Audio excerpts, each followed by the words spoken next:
Vinland Saga has got to be one of the most critically acclaimed properties from the medium that has garnered a wide majority of devoting fans who would not stop talking about it. It is ranked as one of the best seinen anime of all time, and I've never watched it.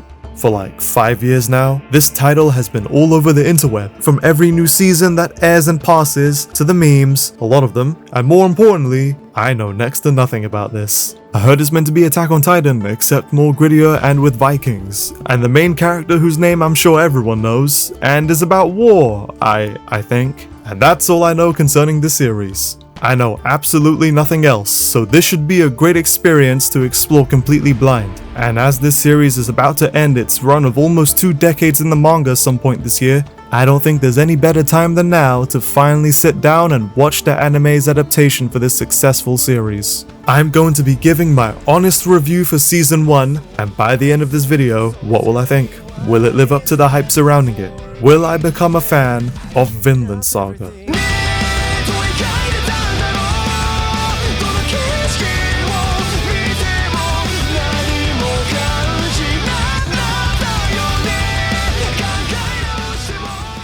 Go far to the west, across the ocean, you'll find a wonderful place called Vinland, where the sun shines bright, plentiful, no slave traders, far from the wars of man. We'll go there someday. What do you think?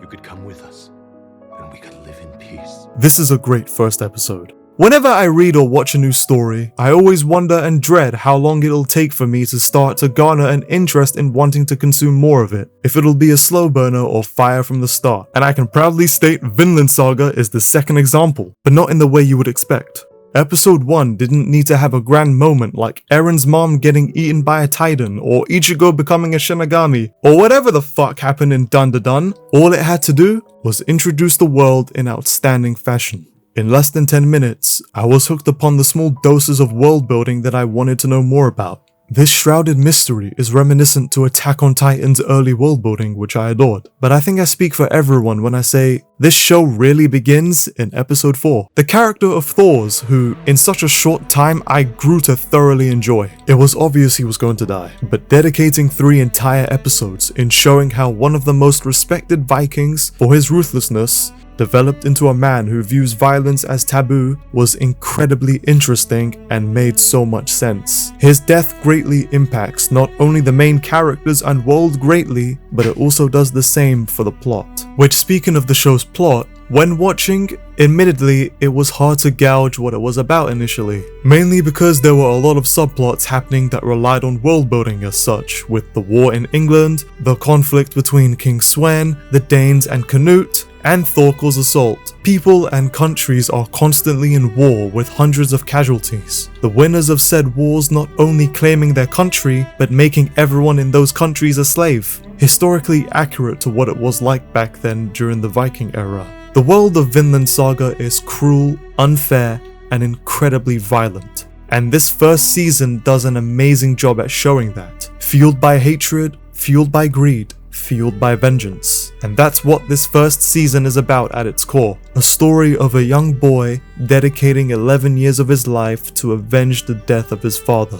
Easily the best aspect of Yukimura's writing has to be his characters and how he handles their development. So the character of Thorfinn is quite tragic and pitiful. Going into this, I've heard the complaints of many stating Thorfinn to be a pretty one-dimensional character and at times kinda shallow. And to be honest, I feel like that's kind of the point. The path of revenge is a grueling, lonesome, miserable path that isolates everyone around you, including your own self, losing who you used to be and any shred of happiness. A good example of this would be through Hunter x Hunter's Kurapika, a character who is literally built upon his revenge and uses it as a driving force. Through his sworn revenge on the Phantom Troop, as he goes deeper and deeper, He loses any sight of happiness, isolates himself from his friends, and is constantly shrouded in darkness. And with Thorfinn, it's practically the same, except I'd argue it's even more brutal. He refuses to have any form of human interaction of any kind, refuses to go back home to see his mother and sister, following his revenge as if it's the only thing he has. That moment where Thorfinn and the slave girl converses with one another is interesting and ironic. The entire time they talk,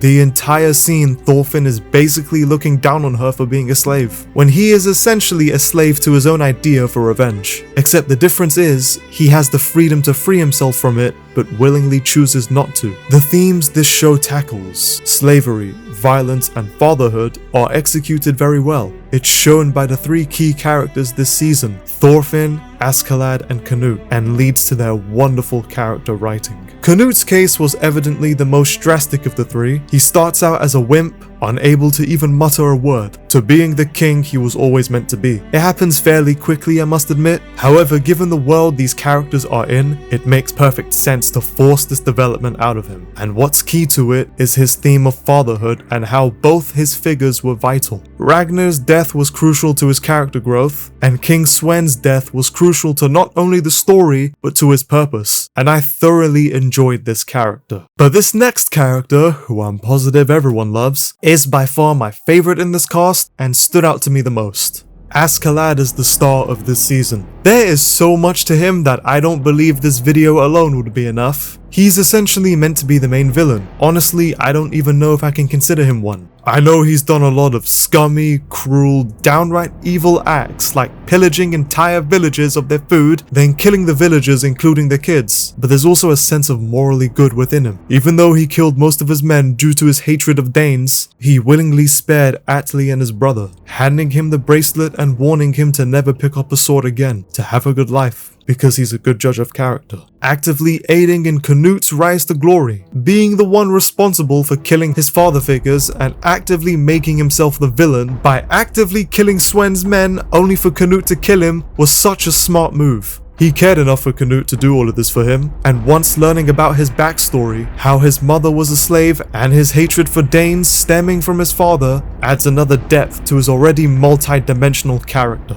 He's witty, he's charismatic, and he has a sense of honor fitting for a warrior, adhering to Thor's final request to not harm the youngsters and gaining respect for the man, and gives the dying Bjorn a warrior's death by granting him a jewel. Telling him he was the only friend he had before he passed are proof of this. But by far the most interesting dynamic and relationship he has is with Thorfinn. Ever since Thor's assassination, it's no surprise that it greatly impacted these two characters significantly, especially towards one another. He valued Thor's, deeming him to be a true warrior. I believe in some way he did regret killing him. He never stops thinking about him. As for Thorfinn, a child who traveled with his father's killer, not as a hostage, but as a warrior who chose to, was a unique decision. Askeladd noticed this and chose as well to let it happen, and abuses the situation by making Thorfinn into his tool for battle and do his bidding, and purposefully holding off on a jewel until he is satisfied. But in other moments, we can clearly see signs that he has grown to care for him. He's the only mentor/guardian figure Thorfinn has had throughout the series. He gives him meaningful advice, and he's helped Thorfinn with his duel against Thorkel. And when he dies, as Thorfinn has to watch his purpose slip away from his hands, it's Askeladd's final words that struck a chord. Tell me, how do you intend to live? From this day on, long after I've rotted away, how do you intend to live your life, Thorfinn? Everything about this scene left me speechless. The look on Thorfinn's face, feeling distraught over not being the one to claim his revenge, to claim his vengeance. Canute's dismissal of him. This send-off was well deserved for such a goated character. Despite feeling pure hatred for him, despite dedicating his whole childhood for this revenge plan, it's hard to deny Thorfinn grew to care for him. The relationship between these two is so interesting to talk about, and I know there aren't enough words to give it justice. In a very twisted way, Askeladd saw Thorfinn as his own son. and in a tragic fashion, Thorfinn saw him as a second father. In fact, Askeladd has been more of a father to Thorfinn than his own dad had the chance to be. And here he is, losing another one, gets taken away and drops the dagger, symbolizing and echoing what Askeladd's last words were. Like it or not, you'll have to move on. Time to pull yourself free. Don't get stuck in a worthless place like this forever. Go far, far away. Even further than where Thor's went. You, the son of Thor's, will go there. That will be your true fight. And you must never forget, you have what it takes to be a true warrior. Son of Thor's, find it. Incredibly impactful, and I look forward to seeing where Thorfinn goes from here. Chef's kiss, perfect way to end this first season, which is the prologue, by the way. Watching this first season of Vinland Saga has made me feel invested and admittedly uncomfortable at times. There's been moments that have been genuinely difficult to get through. I've talked about watching Askeladd pillage villages and witnessing the harsh cruelties of slavery and war, and watching Thorfinn's character descend to darkness. But there's one in particular that comes to mind: the entirety of episode 6. Words cannot express the emotions I felt watching this episode. By this point, we've seen the horrors Thorfinn has had to go through in his journey, and how lost he has become, and this episode made it loud and clear. He's taken in by this family who cared for him and did their best to protect him from harm. Thorfinn had taken a liking to them, specifically the mum, as in a way they remind him of what he abandoned back in Iceland. Thorfinn knows the Vikings are coming, therefore he tries his best to get past the language barrier